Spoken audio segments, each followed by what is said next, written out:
Estamos en el proceso de la última conferencia de este año, 25B, y una de las conferencias también, como las otras anteriores, de gran importancia. Para esto es una plática que es importante relacionada con la intoxicación o las urgencias causadas por intoxicación por animales ponzoñosos. En este caso, va a estar presente con nosotros el doctor Alejandro Barrón, especialista en el tema, con gran capacidad, con gran conocimiento al respecto, y nos podrá hablar del tema durante ese tiempo. Les quiero informar a todos que durante el proceso de la conferencia, a mediados de la conferencia les enviaremos un formulario para que puedan anotarse en su lista de asistencia.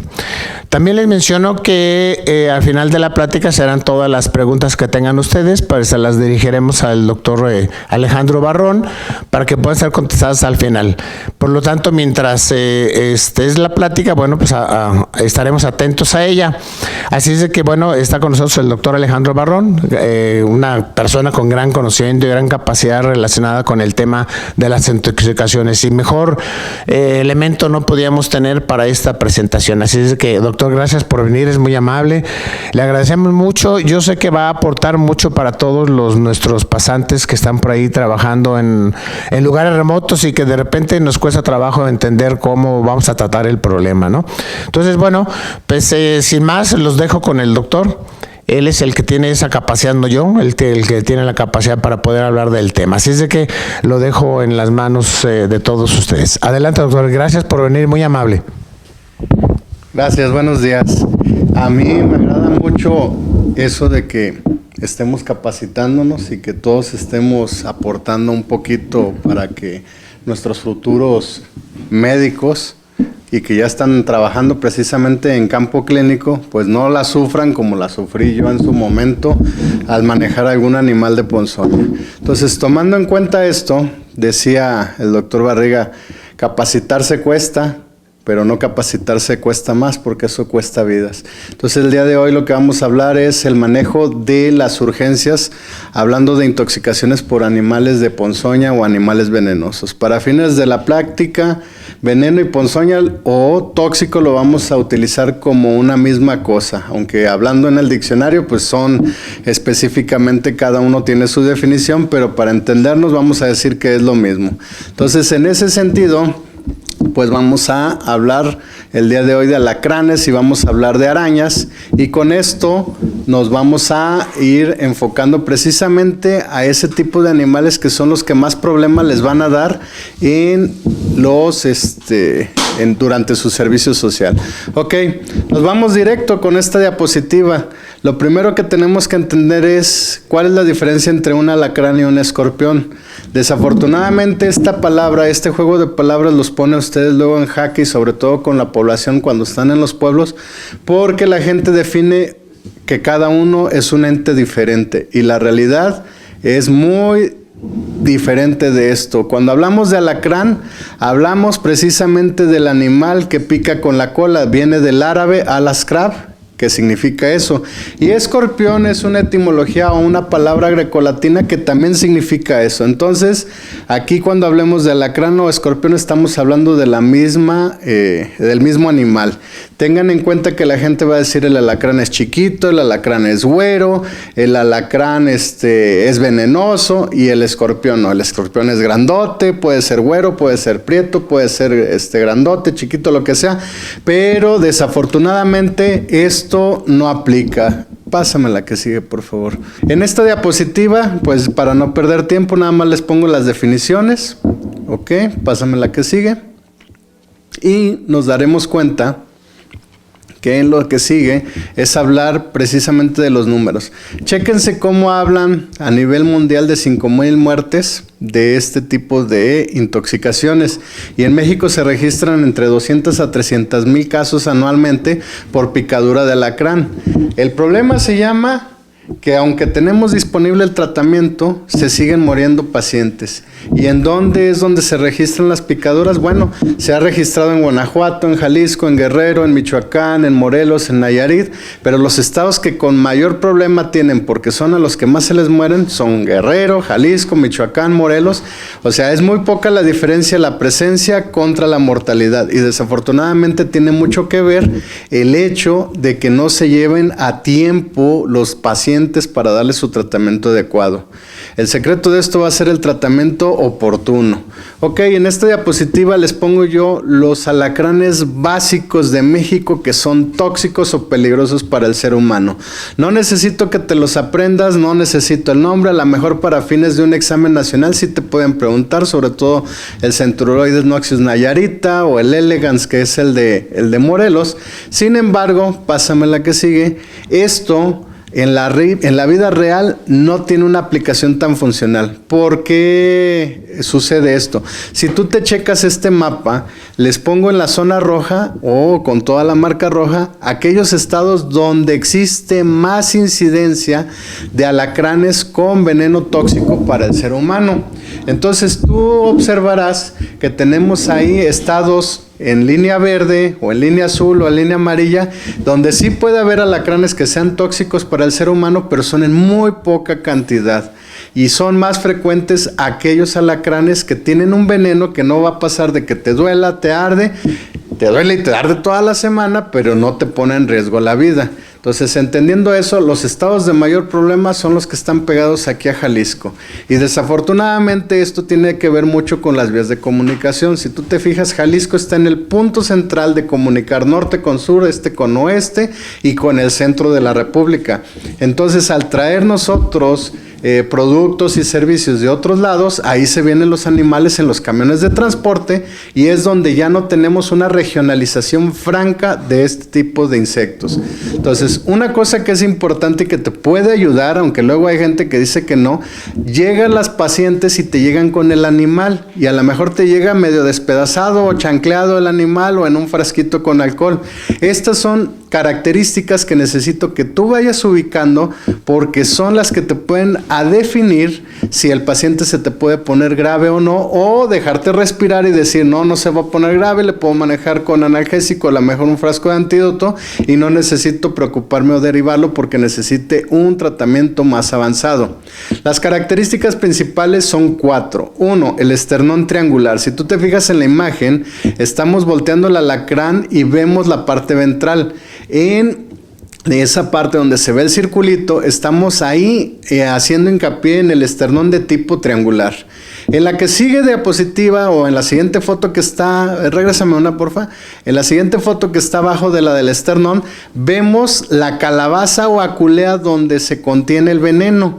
Y si tú checas, en tu lado izquierdo es una calabaza que termina y remata en un aguijón, pero en la del lado derecho, antes de llegar al aguijón, tenemos una pequeña espinilla o una pequeña agujita. Esa aguja se llama espícula preaculea y ese es un signo casi universal, y cuando digo universal aplica a nivel mundial, de que es altamente tóxico ese alacrán junto con el esternón triangular. Otra que te puede ayudar es el pedipalpo fino o la pinza. Y cuando digo la pinza, estamos hablando del armatoste con el que precisamente pinza o manipula el alacrán, lo que tiene que agarrar y despedazar. Y si tú te fijas, del lado izquierdo de la pantalla observarán que tiene un antebrazo gordo, fuerte, un brazo enorme. Ese es de un alacrán que si tú le sueltas una cucaracha la hace pedazos y se la cena. Pero el brazo del lado derecho, si tú te fijas, es un bracito muy endeble que si llega una cucaracha grandota, pues esta se le escapa, o si se agarran a golpes, pues pierde el alacrán. Entonces necesita compensar con un veneno potente. De ahí que muchas veces se asocie el tamaño y el color con la potencia del veneno. Pásame la que sigue. Importante, fíjate bien, este alacrán en específico es de acá de la zona de Tepic. Tiene un par de bandas longitudinales en el dorso. Entonces, si tú te checas, Este alacrán tiene, lástima que no podemos ver el esternón, pero tiene el esternón triangular. Tiene todas las características de venenoso, las bandas longitudinales, las pinzas que se ven finas, y si alcanzas a observar, porque es a propósito la foto, se alcanza a ver la espícula preaculea antes del aguijón, una pequeña espinita en la imagen. Entonces, teniendo en cuenta esas características, tú ya puedes definir, me llegó un picado de alacrán, tiene síntomas leves, pero es este que estás viendo en la imagen, aguas. Ve pidiendo los antídotos y tenlos por un lado porque ese se te puede complicar. Pásame la que sigue. Teniendo en cuenta eso, entonces vamos analizando el veneno. Pásame la siguiente. A fines prácticos, el alacrán utiliza su veneno para defensa, no para andar agrediendo al que se le va atravesando.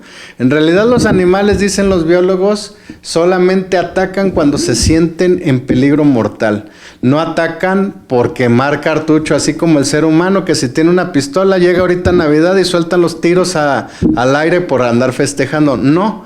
Le cuesta trabajo manipular su veneno, el concentrarlo, el producirlo, y esto depende mucho también de la alimentación. Entonces, aquí en la diapositiva lo que te quiero yo enseñar es que un alacrán puede llegar a producir hasta 100 microgramos de veneno y almacenarlos, cuando muy amplio, 600 microgramos. Chécate bien esa cantidad, porque esto no cualquiera lo domina y no cualquiera lo dice. Para llegar a esta cantidad de veneno pueden pasar semanas, si no es que meses, en que lo produzca.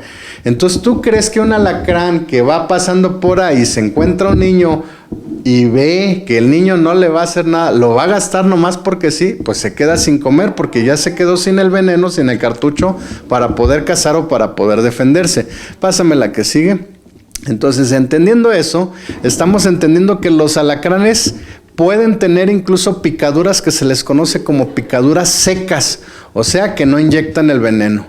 El componente principal es la escorpamina. Yo sé que estás viendo que tiene hialuronidasa, que le permite que se disemine rápido el veneno, fosfolipasa, que es la que se encarga del dolor y de las manifestaciones locales, pero el que nos da problema, todo lo que va a dar lo neurotóxico, es la escorpamina. Pásame la siguiente. La escorpamina se divide en 3, que son aquellas partículas de bajo peso molecular que bloquean canales de calcio, de sodio y de potasio. Pásame la que sigue. Con esto te estás entendiendo que es un cuadro 100% neurotóxico. Pásame la que sigue. Entonces, ¿en qué consiste este cuadro clínico? Bueno, este cuadro clínico te va a dar manifestaciones de sistema nervioso, pero sobre todo simpático y parasimpático. En esta diapositiva nada más hacemos énfasis en que la cantidad de veneno depende mucho de cómo ande almacenado ese veneno en la culea del alacrán, en la distribución que tenga, dependiendo de a quién agreda. No es lo mismo que se concentre el veneno en un niño chico menor de 10 kilos, que a alguien como yo que pesa 100 kilos me pique ese mismo alacrán y me administre la misma dosis, pues se va a diluir y probablemente tenga mucho menores síntomas, aunque me haya inyectado la misma cantidad. Pásame la que sigue. Entonces, la superficie corporal es muy importante. Regresándonos a lo del veneno, chécate, actividad simpática y parasimpática que va a tener un inicio de acción tentativamente entre los 15 y los 30 minutos después de la picadura. Pásame la siguiente. Este cuadro clínico se va sobre todo a centrar en irritabilidad, inquietud, rigidez, nistagmus y sobre todo afectación del noveno par craneal, que es lo que va a dar la sensación de cuerpo extraño por paresia del glosofaringio. Tengan en cuenta esto, porque aquí es donde viene el truco de malentender el cuadro clínico. En algunas ocasiones a mí me tocó, siendo pasante, que me decían: tú aviéntales esteroide porque te hacen anafilaxis y se les cierra la garganta. La realidad es que el veneno lo que hace es una lesión química del noveno par craneal y te da esa sensación. Ahora, fíjate bien, irritabilidad, inquietud e incluso algo de rigidez, y ese cierre de la garganta te lo puede dar el mismo miedo de que te picó o te mordió algún animal venenoso. Entonces, en ese sentido, tener en cuenta que todos los síntomas que vamos a hablar más adelante los vamos a categorizar por grados y es lo que nos va a dar el manejo. Entonces, fíjate bien, cuando afecta al sistema nervioso simpático, el paciente va a tener midriasis, taquicardia, fotofobia, hipertensión arterial, pero puede afectar sistema nervioso parasimpático, dándote miosis y todo lo que le llamo yo las reas: rinorrea, cialorrea, broncorrea, diarrea, sudoración profusa, espasmos bronquiales, bradicardia y, si tú te fijas, movimientos involuntarios o fasciculaciones que, si no estás tú atento o no revisas bien el estado de conciencia del paciente, te puedes ir con la finta de que es una crisis convulsiva. No digo que no convulsionen, pero en muchas ocasiones son fasciculaciones y no son tanto convulsiones, y ahí luego queremos meter medicamentos que pueden complicar al paciente. Ejemplo, meten benzodiazepinas a dosis altas, el paciente cae el Glasgow, se tiene que intubar y en realidad ya nuestra complicación es sostener la vía aérea porque hubo un medicamento que a lo mejor no había necesidad de meterlo tan elevado. Pásame la que sigue. Hablando de los grados, fíjate bien, esta clasificación a mí me gusta manejarla porque está rápida. Clasificación por grado leve: dolor y parestesias en el sitio de la picadura, punto. Cuando mucho le puedes agregar que se inflamó, que le da comezón, hormigueo local, y hay quien dice, agrégale lo de la inquietud. Pues sí, si te pica un animal, cualquiera va a estar inquieto. Moderado es cuando tienes síntomas lejos del sitio de la picadura. ¿Qué quiere decir? Que tienes dolor y parestesias en esta mano, pero me picó en el dedo gordo del pie. Ah, caray. Entonces ahí lo sometes a un grado moderado. Y grado grave es cuando ya tienes el síntoma florido del cuadro clínico con afectación del sistema nervioso. Entonces ya vas a tener las reas, vas a tener taquicardia o bradicardia, hipertensión o hipotensión. Generalmente las desaturaciones y las hipotensiones, así como la bradicardia, son un segundo tiempo y casi siempre se debe a la hipoxia por la broncorrea y por la falta de disociación de gas del sistema respiratorio. Recordando, hay grupos de riesgo como en todos y estos se los deben de aprender porque esto es el parteaguas para el tratamiento. Si es un menor de 5 años, es una persona mayor de 60, estás embarazada o tienes alguna patología de fondo como puede ser asma, diabetes, hipertensión o antecedentes incluso de miocardiopatías, entonces lo consideras como de alto riesgo. Pásame la siguiente, por favor. Ok, en ese caso, ¿qué tenemos que hacer? A, B, C y D. ¿Eso qué significa? Yo sé que todos en la facultad llevamos algún momento cursos de reanimación básica y nos dicen vía aérea permeable, que esté ventilando y funcionando el pulmón, que esté funcionando el corazón y finalmente desintoxicar. Ok, la D la puedes hacer al mismo tiempo que la A si tienes disponible el recurso y si son suficientes personal de salud para trabajar al mismo tiempo. Pero si estás tú solo, aseguras la vía aérea, ves que esté ventilando, ves que esté funcionando el corazón y le pasas el antídoto. Antes no. No te puedes ir a pasar a meter el antídoto si no está asegurada la vía aérea. ¿Por qué razón? Porque te puede caer en paro en cualquier momento y ahí anda uno luego corriendo por meterle el tubo al paciente cuando lo que debimos de haber hecho era asegurar la vía aérea en lugar de estar preparando medicamento que va en un segundo tiempo.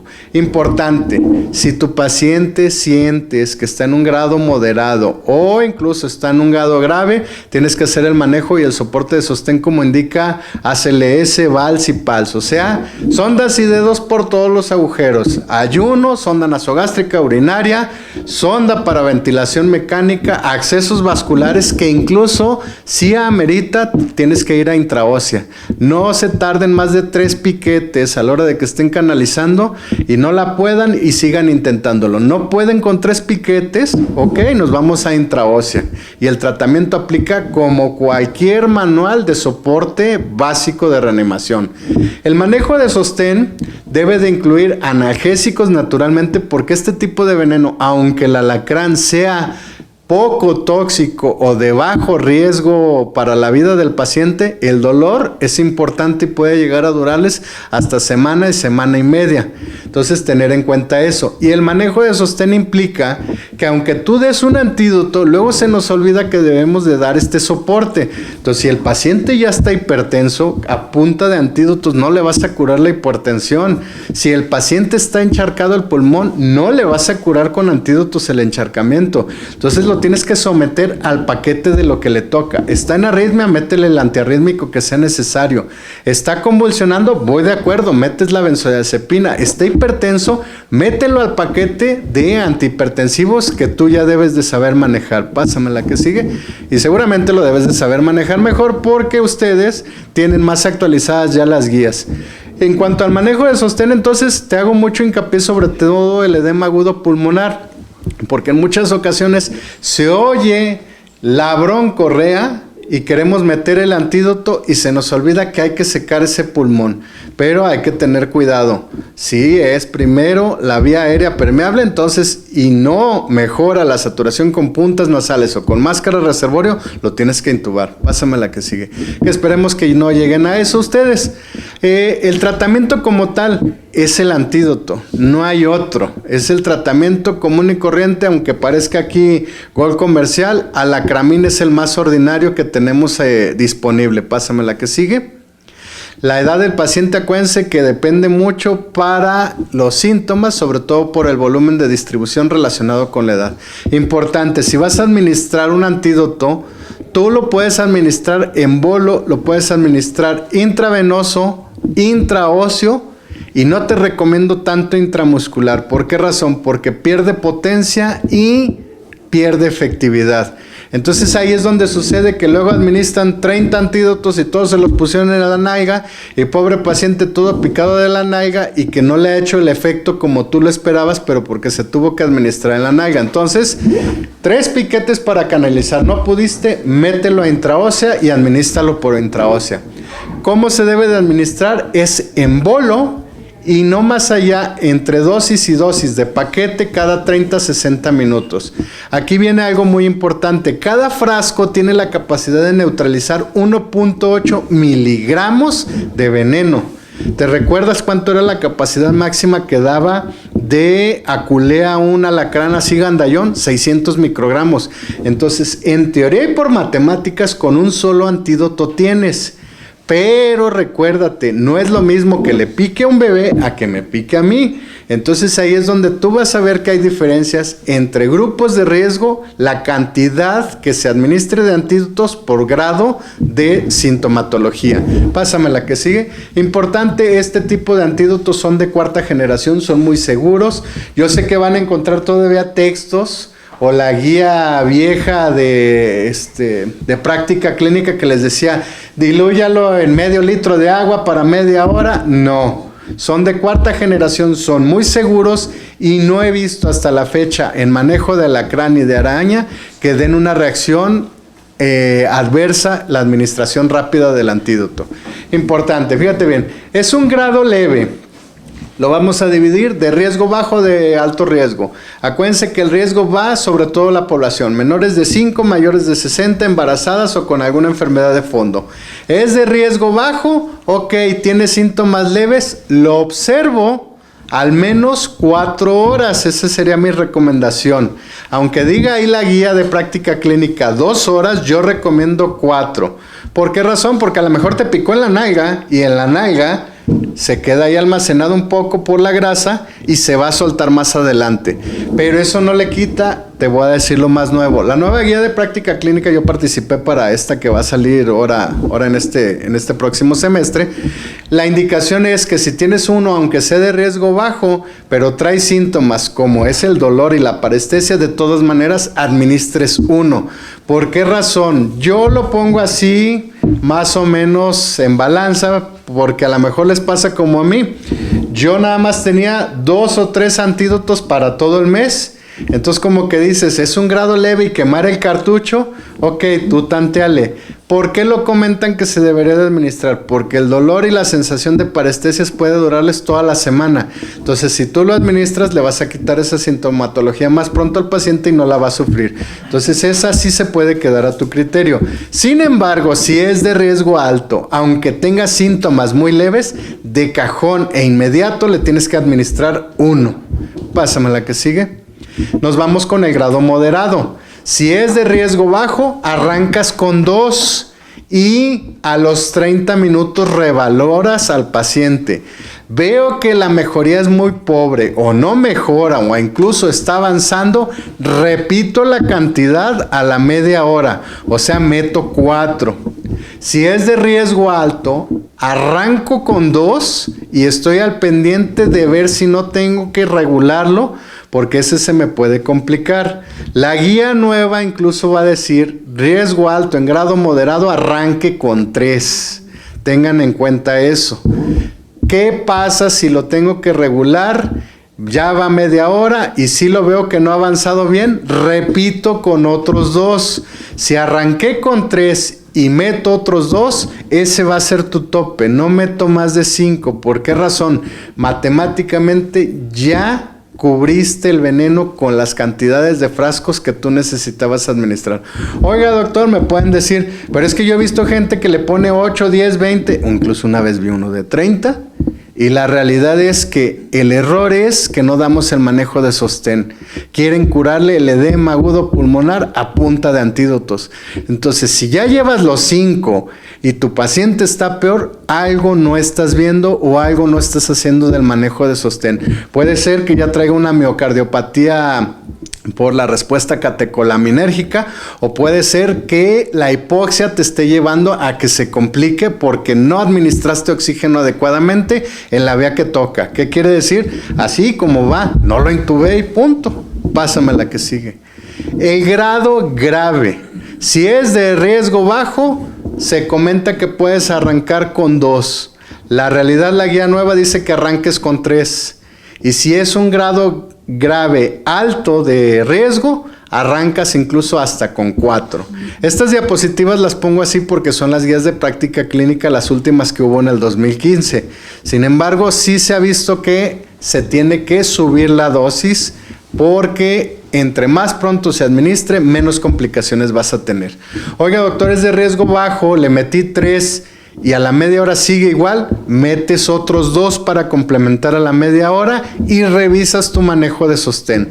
Doctor, es uno de riesgo alto, metí 4, ok, te voy a dar chance de que metas otros 2 a la media hora para tranquilidad tuya de tu coronaria, pero estos pacientes desde un principio se tienen que regular.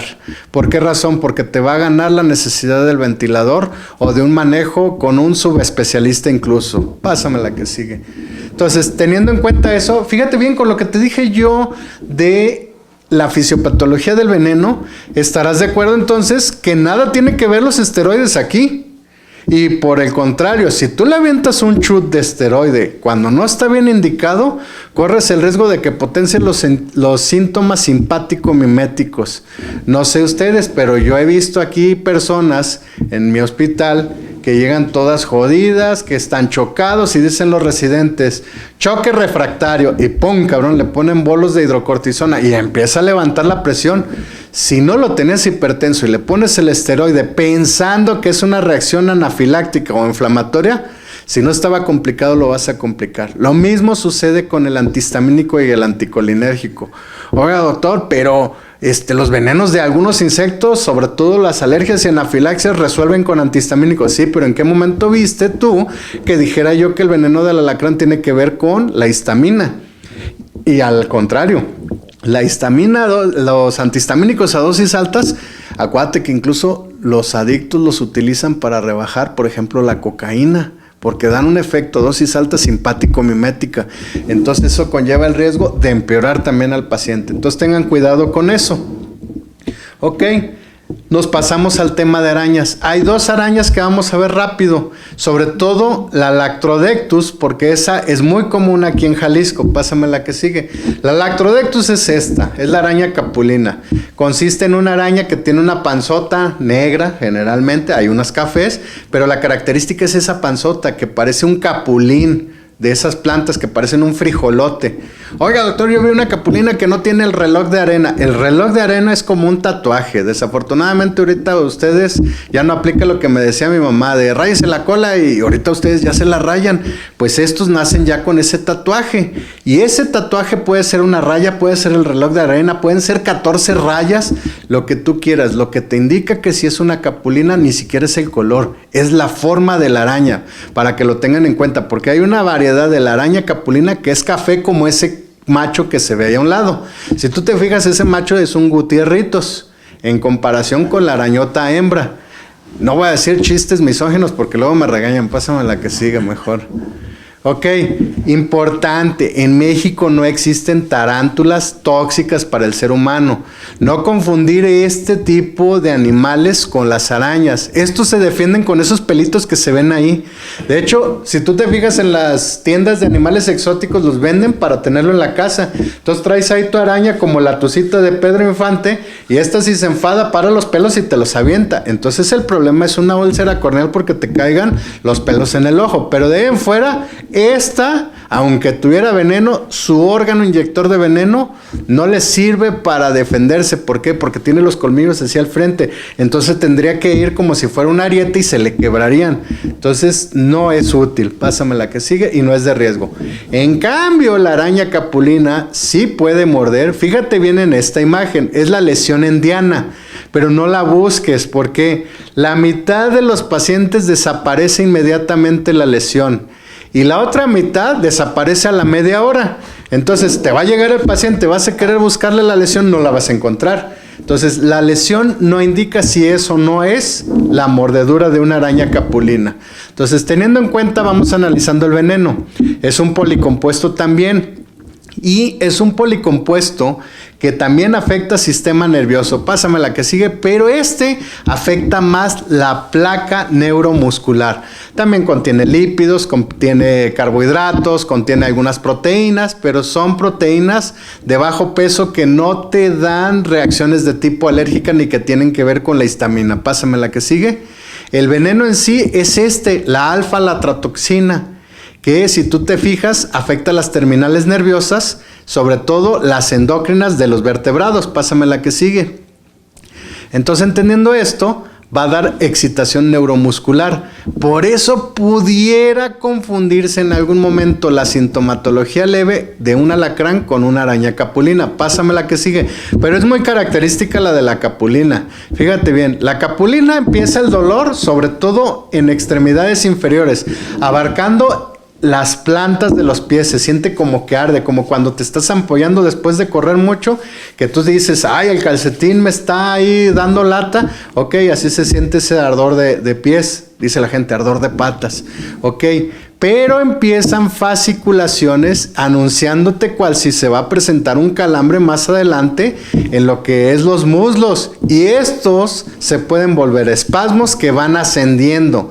Va de la mano de la taquicardia, pero este dolor va a ir subiendo hasta instalarse en el abdomen, e incluso pueden llegar a tener un dolor abdominal que confunden con cólicos, o incluso que puede simular un abdomen agudo. Ha habido pacientes que se operan de apéndice, el apéndice es blanca, sale del procedimiento quirúrgico, el cirujano dice, no, sí fue apendicitis, 3 pinzazos y ahí tienes tu apendicitis, y resulta que a las 8 horas que se pasa la anestesia sigue con el dolor el paciente, y a nadie se le ocurrió preguntar dónde estaba o qué estaba haciendo antes de presentar esto. Recuérdense que en las intoxicaciones hay una máxima: paciente previamente sano o previamente estable, porque por nosotros los viejos ya de todo padecemos. El que no es diabético, es hipertenso, le falta el sueño, etcétera, y toma pastillas para todo, pero estamos controlados. Entonces, en mi caso, yo padezco de la presión alta, la traigo controlada, y de súbito empiezo, sea lorreico, broncorreico, o con dolor abdominal intenso, con calambres en las piernas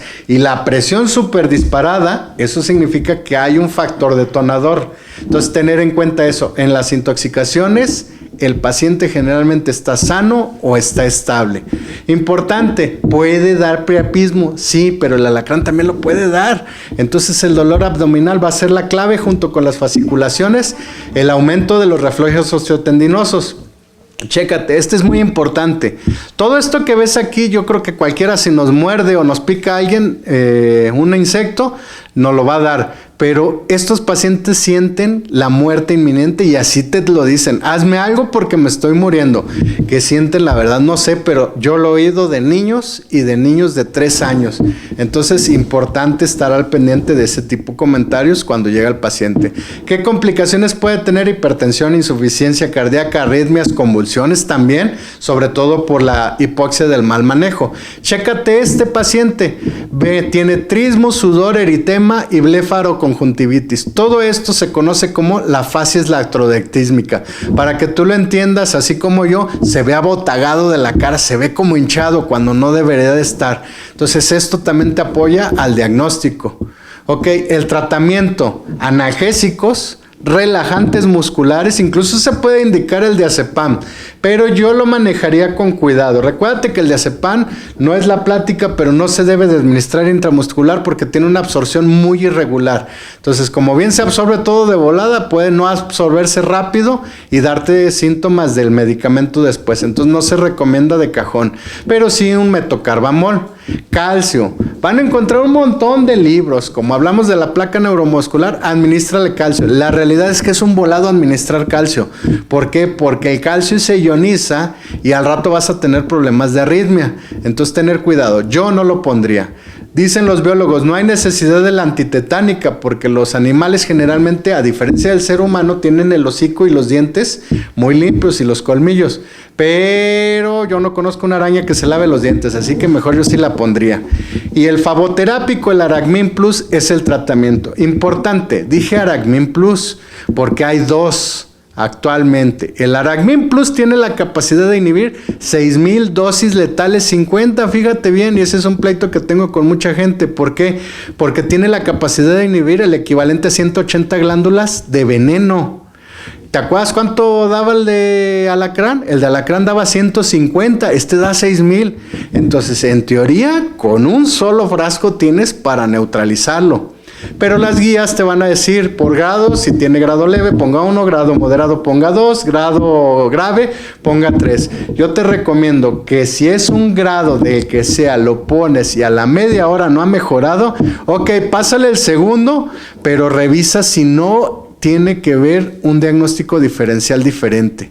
¿Qué quiere decir? Que si sea un apéndice este caso y tú quieras curar el apéndice a punta de antídotos porque no hicimos nuestro diagnóstico diferencial como debe de ser. Pásame la que sigue. Chécate bien. Hay la recomendación de que tú administres en grado leve, sí, un antídoto. Yo te recomiendo que sí, ¿por qué? Porque se ha visto que los pacientes que aunque tengan síntomas leves, les queda el dolor muscular hasta meses después o debilidad muscular. Entonces en este sí aplica el que me mordió la araña y traigo poquitos síntomas, tú pónselo de todas maneras. Ahora, más adelante van a ver en los próximos meses que el laboratorio está manejando el Aracmin solo, no Aracmin Plus. Este tiene la capacidad de inhibir 300 dosis letales 50. En teoría, entonces, de todas maneras, con un solo frasco es suficiente. Entonces, nada más para cuando vayan a administrar, nada más revísense bien cuál es el que están viendo. Nos pasamos a la otra araña y ahí vamos a hacer una pequeña pausita con esta imagen. Fíjense bien cómo en la cabeza, arriba de la cabeza y antes del abdomen se ve el violín. Por eso se le conoce como araña violinista. La que sigue, por favor. Ahí está, para que no digan. Se los puse de modo. El violín está clarito. Pásame la que sigue. Este tipo de araña es una araña rinconera que, a diferencia, por ejemplo, de las arañas de jardín, estas se esconden. La araña capulina también se esconde. Y fíjate, hay un dato curioso. La araña capulina es rinconera, pero rinconera, por ejemplo, debajo del lavabo, del lavadero. Y si tú te fijas, la telaraña de la capulina es un relajo la telaraña. Cuando la quitas la telaraña, crepita, como los crépitos pulmonares. De hecho, el crépito, la definición sería cuando cruje la leña, cuando se está quemando. Esta telaraña es un poco más débil, pero no tan desordenada como la de esta araña. Y es una araña más chiquitita, cuando mucho y bien alimentada, 5 centímetros. Pero es una araña centavera. Ahí está la imagen, pásame la que sigue. Ok, la Loxosceles tiene un veneno que es citotóxico, pásame la que sigue. Y puede haber 2 sintomatologías.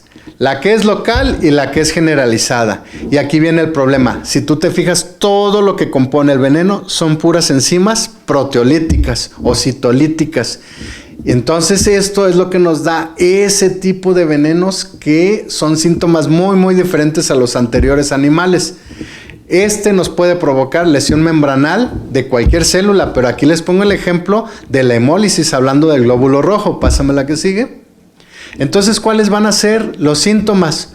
Primero van a encontrar una vesiculita, ¿sí?, que les da comezón, que tenga algo de eritema, pero conforme van pasando las horas, esa lesión se va volviendo violácea, pálida, con un halo alrededor.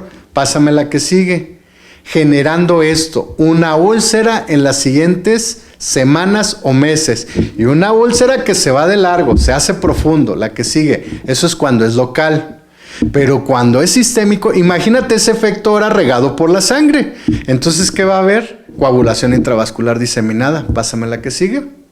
Ahí tienes todo lo que va a dar defectos, y lo más grave, que se pueden llegar a chocar, embolizar. Por eso esta araña, son pocos los casos que llega a ver, sí los hay en esta zona, y hay que actuar rápido. Si te llega a tocar uno de esos, yo te diría, ni siquiera te lo pienses, luego regúlalo y derívalo. ¿Por qué razón? Porque se puede poner grave en las próximas horas e incluso fallecer el sistémico en menos de 72 horas. Entonces, tener cuidado con eso. Pero si estás tú a cargo del paciente y no tienes otra más que manejarlo en ese momento en lo que te lo trasladan, A, B, C, manejo de sostén, plasma, heparina, paquete de plaquetas, soporte renal y conseguir que nos traigan el Reclusmin, que es el antídoto.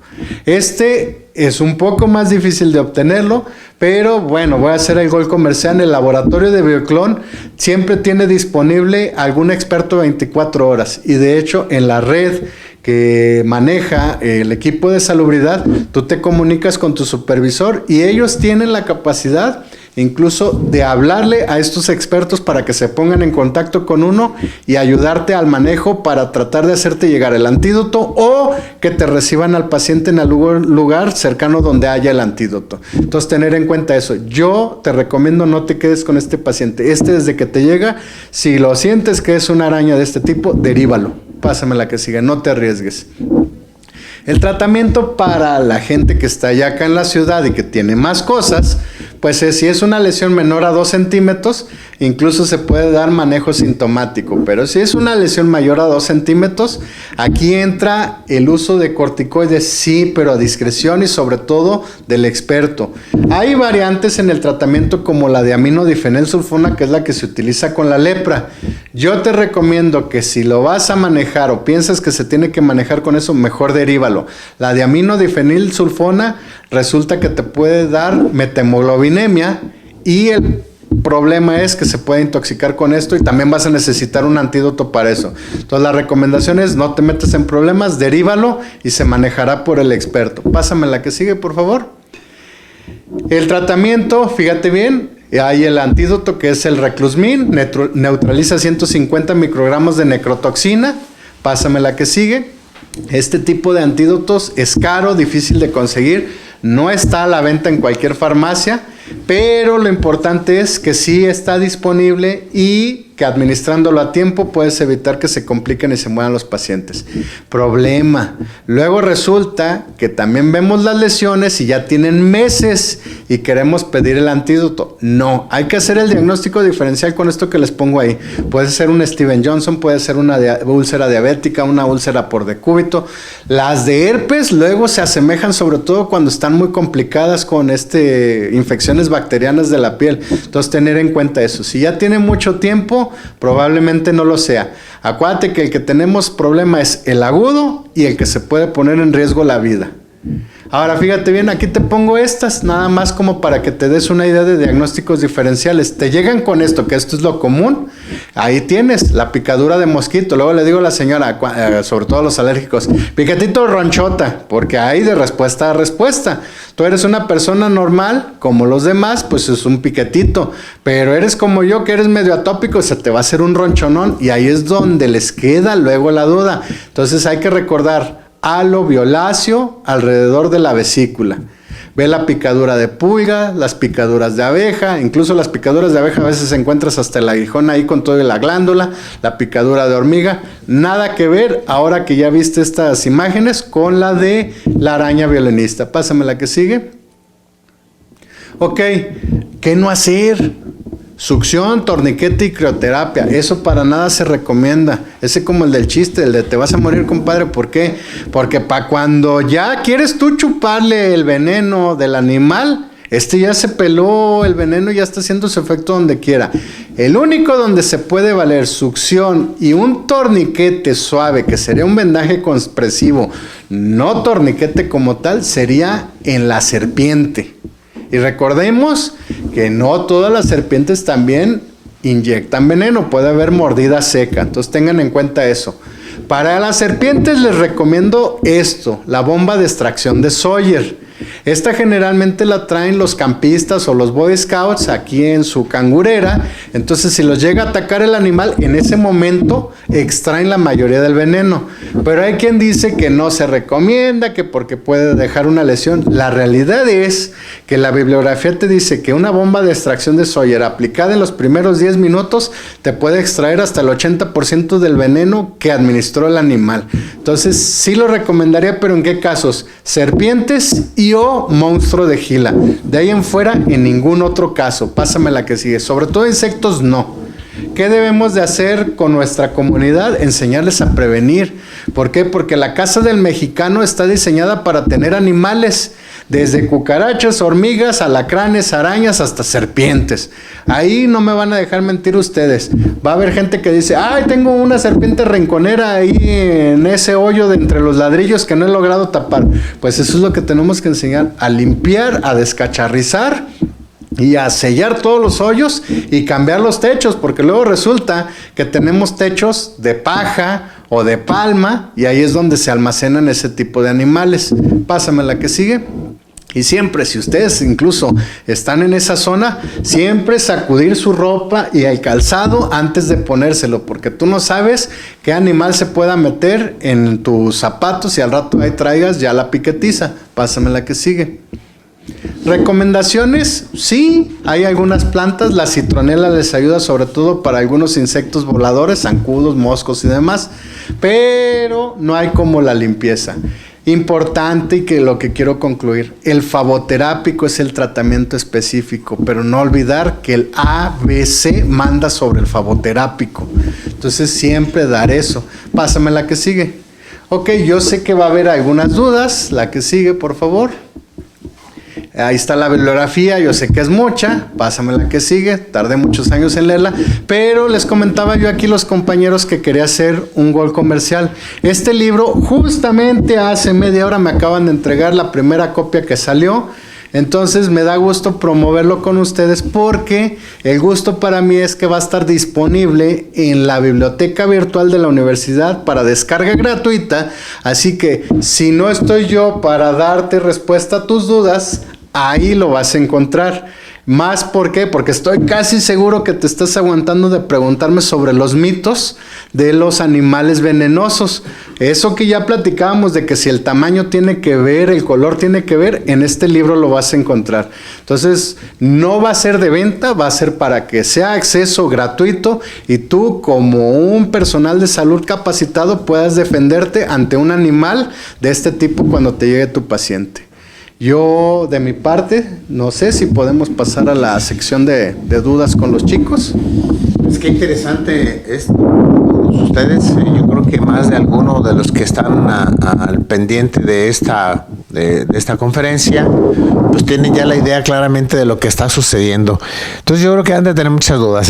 El maestro está dispuesto totalmente dispuesto a contestarle sus preguntas. Vamos a ver si aparece alguna de ellas. De cualquier manera, como lo menciona él, si no está el libro para que lo consulten, va a ser de manera electrónica, lo pueden bajar para que lo tengan y puedan tener ese seguimiento con sus pacientes.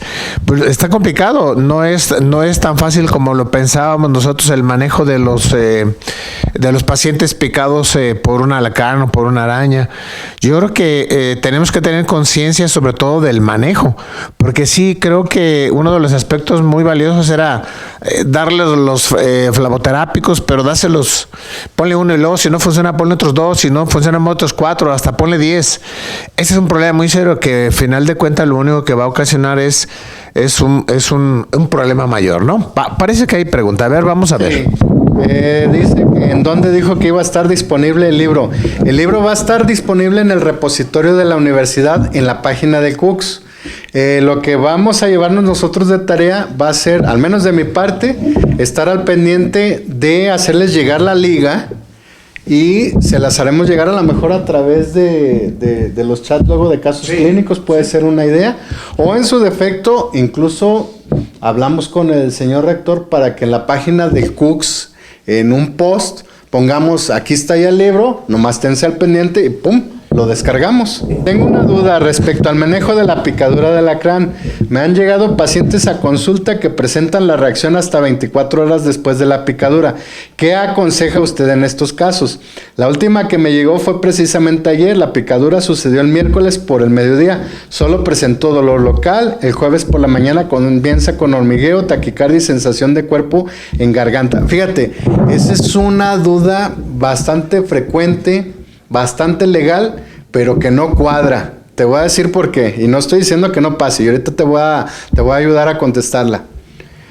Si tú te fijas, las diapositivas que puse, comentaba, la vida media del veneno del alacrán, yo le pongo 8 horas. O sea que si a las 12 horas ya no tuvo síntomas, el veneno ya lo tiramos por la orina. Pero, ahora te voy a ayudar. Resulta que le pican la nalga. Y en la nalga se queda en la grasa.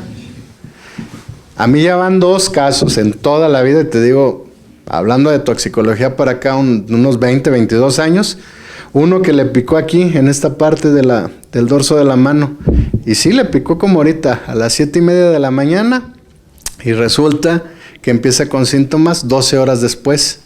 Ok, si llegas a tener este caso que me estás mencionando y traes síntomas leves, por lo menos ya se ganó uno. ¿Por qué razón? Porque probablemente este paciente te vaya a quedar con síntomas a posteriori. ¿Cuál es la explicación de esto? Dicen, bueno, decía, porque desafortunadamente falleció, el doctor Chávez Aro era el experto a nivel nacional, que fue de los que me enseñaron a mí este negocio. Y decía que a lo mejor se libera de la grasa y se libera de poco. Y ya cuando se tiró ese, se libera de fregadazo lo demás por diferencia osmolar contra la concentración sanguínea que hay. Entonces, no es lo frecuente, pero no digo que no pase. Y si llega a pasar, tú te manejas. En ese momento me llegó, aunque me diga que me haya picado en la mañana de ayer, trae síntomas, ante la duda, administra uno y ve la respuesta. Como dice el dicho, un vaso de agua a nadie se le nega. Si tienes disponible el antídoto, yo no se lo negaría, por lo menos un frasco.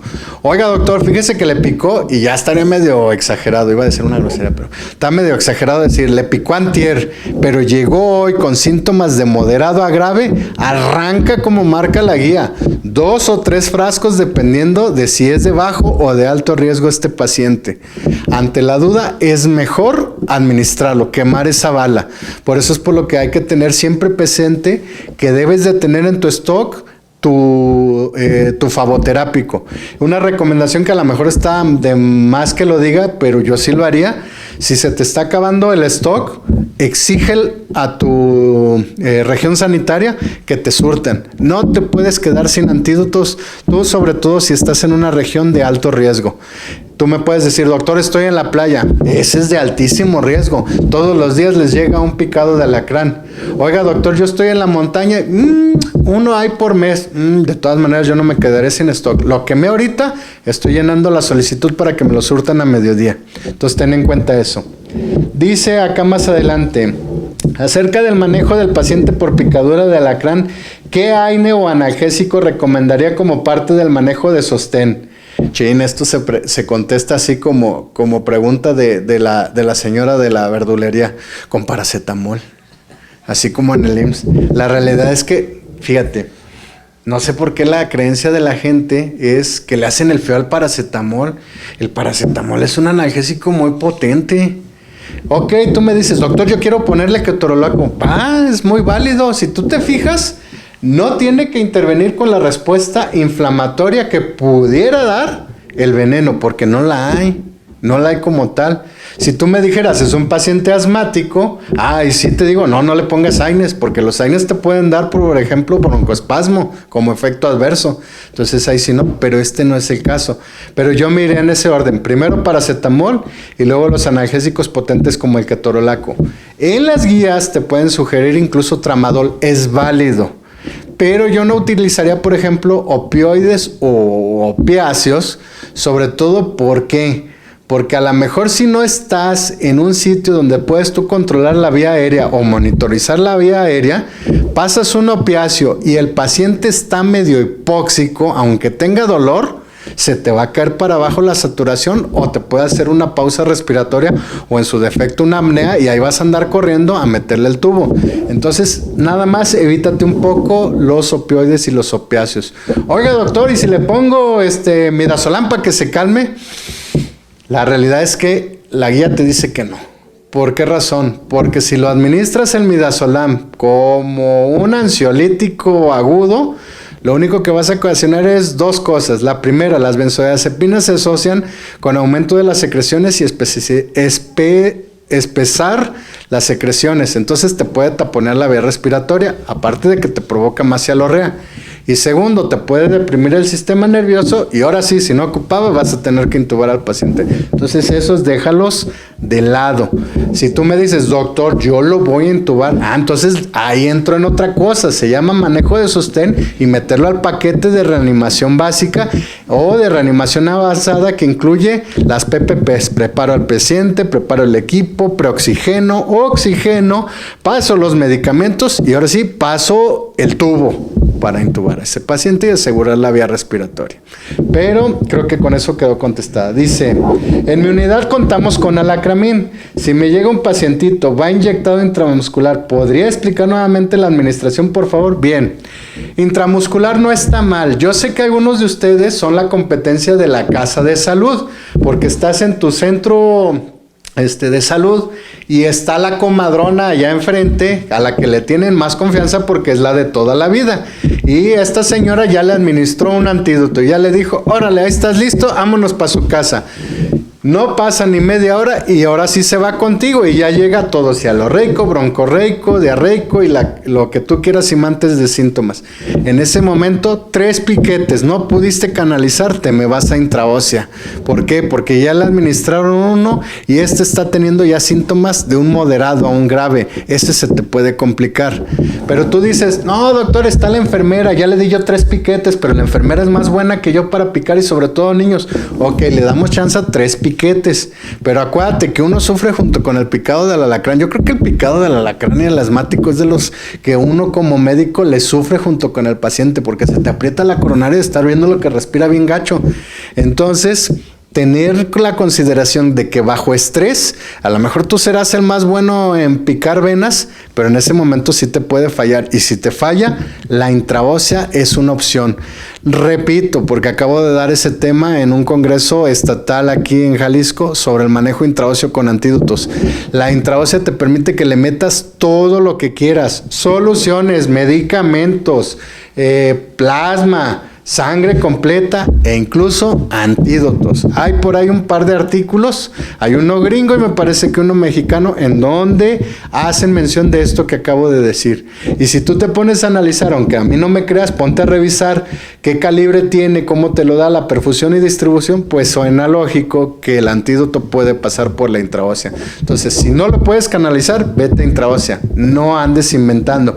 Por ahí yo conozco un par de médicos, no voy a decir su nombre porque lo estoy viendo en la pantalla, está de naranja, que ese es re malo para agarrar estas. Ah, pero te lo voltea y le agarra la yugular en la primera y ¡pum!, se los pasa.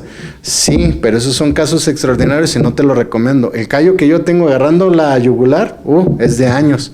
Entonces, si tú no eres ávido, y más en esta zona, yo te recomiendo no te metas ahí. 3 piquetes y vete a la intraósea. ¿Qué puede pasar con la intraósea? Ay, doctor, le fallé. Pues está la otra pierna, órale, dele para el otro lado. Ay, doctor, la fracturé. Pues es un riesgo, pero está en riesgo la vida del paciente. Y decía mi maestro Barriga, para comer pato hay que tener primero el pato. Entonces, para tener un paciente que se queje, hay que tenerlo vivo. Y ya una vez que le sacaste tú del apuro y le salvaste la vida, yo creo que pasa a segundo término el entrar en un pleito administrativo con ese. Ok, dice aquí adelante. ¿El uso de buprenorfina es recomendable en el caso de una picadura de alguno de estos animales? No.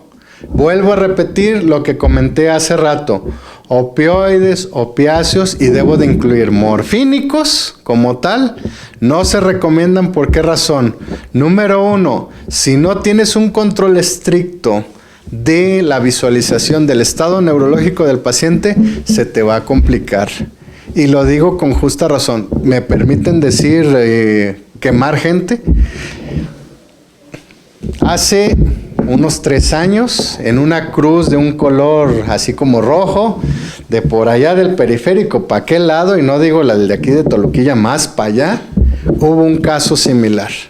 Les llegó un paciente, era un intoxicado por picadura de alacrán, no tenían analgésicos, pero tampoco no tenían antídotos. Se les ocurrió aventarles el bolo de morfínico, les cayó en paro y se les murió.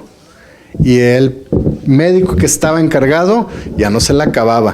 Entonces yo te recomiendo evitar ese tipo de riesgos, más porque sí han sucedido. Entonces, oiga, doctor, es que ya me puso usted paracetamol, ya me puso ketorolaco y no se me quita. ¿Le bajó el dolor? Sí. ¿Cuánto? Pues de 10 a 8. Yo creo que vale la pena mejor tolerarle, que se aguante un poquito la queja del dolor con un 8, a arriesgarte a que se te deprima y ahí andes corriendo con la vía aérea. Dice, muchas gracias, doctor. Acá en el Arenal es el pan de cada día, ¿sí? En la costa sur de Jalisco, mínimo un paciente a la semana por picadura de alacrán. No, yo creo que te quedas corto, porque esos de costa sur y todo lo que es la zona de Manzanillo, Colima, acá más para el otro lado Vallarta, todos esos se llegan a Autlán. Autlán es muy bravo, fíjate. Todas esas zonas es el pico máximo 3-4 por día. Incluso hay médicos que se dedican precisamente en su priva a tratar picados de alacrán en la noche, porque ese es el pan de diario. Entonces yo creo que tener esto presente. Muy bien. Yo creo que hay 50,000 preguntas más, yo creo, no alcanzan a llegar. No creo que haya dudas al respecto. Yo creo que más bien se les ha dilucidado muchas de sus dudas a los compañeros pasantes que anden por allá. Yo creo que deben tomar en cuenta, es muy claro, la exposición fue muy clara. Yo para mí lo veo muy clara, la exposición es fuerte, es específicamente al tema. Y bueno, yo creo que todos ustedes que anden por allá, les recomendamos mucho este libro. Yo creo que, como lo dijo al principio el doctor Alejandro, ahí van a encontrar la solución a sus preguntas. De cualquier manera, él está disponible. Todas las preguntas que hayan quedado por ahí en el tintero pueden mandarles, y bueno, se las haremos llegar a su momento y trataremos de responderles por la misma vía. Por lo tanto, bueno, pues agradecemos mucho al doctor Alejandro Barrón. La verdad que hasta para nosotros los profesionales de la salud hemos aprendido bastante el día de hoy. Creo que hemos aprendido mucho. Ya tenía mucho tiempo que no tenía yo una plática de este tipo, desde que yo creo que estaba en la escuela también. Pero muy interesante, la verdad. Creo que refuerza mucho el conocimiento que tiene uno, y alguien con la capacidad que tiene Alejandro, bueno, creo que más que suficiente, ¿no? Es mucho mejor todavía. Doctor Alejandro, pues muchas gracias, muy amable. Le hacemos entrega de este reconocimiento. Le agradecemos mucho que esté aquí, y creo que esto es nada comparado con todo lo que aporta, ¿no? Esto es Sabemos que es de casa, sabemos que es de nosotros y sabemos que está aquí. Y estoy seguro que si hay oportunidad te estará otra vez aquí con nosotros. Y yo encantado de venir. Muy bien, pues gracias a todos, muy amables por estar aquí. Recuerden, estamos terminando el ciclo de conferencias 25B. En enero iniciaremos o reiniciaremos con el ciclo de conferencias 26A. La primera plática se les hará llegar, pero les adelanto, va a ser para el día 16 de enero. Hablaremos en esa primera reunión para el día 16 de enero. Ya luego les haremos llegar completamente el programa para que lo tengan ustedes presente. Mientras tanto, pues agradecemos mucho su presencia. Que estén muy bien, que disfruten las fiestas decembrinas y échenle allá en su comunidad, no se rajen. Que tengan un buen día. Hasta luego.